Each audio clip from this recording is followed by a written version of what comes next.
فرعون نے ایک مرتبہ خواب دیکھا کہ بیت المقدس کی طرف سے ایک آگ نکلی جس نے سارے مصر کو گر لیا اور تمام قبطیوں کو جلا ڈالا، مگر بنی اسرائیل کو آگ سے کوئی نقصان نہ پہنچا۔ یہ عجیب و غریب خواب دیکھ کر فرعون پریشان ہو گیا۔ اس نے نجومیوں سے تعبیر معلوم کی تو انہوں نے بتایا کہ بنی اسرائیل میں ایک لڑکا پیدا ہوگا جو تیری بادشاہت ختم ہو جانے کا سبب بنے گا۔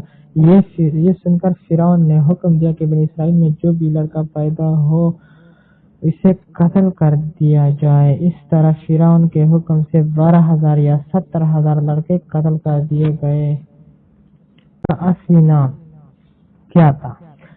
پرانے زمانے میں مصر کے بادشاہوں کا لقب فرعون ہوا کرتا تھا، اسی طرح روم کے بادشاہوں کا قیصر، فارس، ایران کے بادشاہوں کا کسریٰ، یمن کے بادشاہوں کا طوبیٰ، ترک بادشاہوں کا خاقان اور حبشہ کے بادشاہوں کا لقب نجاشی تھا۔ مصر کے جتنے بھی بادشاہ گزرے ان سب میں حضرت سیدنا موسیٰ کلیم اللہ علیہ السلام کے دور کا فرعون سب سے زیادہ بد اخلاق، سخت دل اور ظالم تھا۔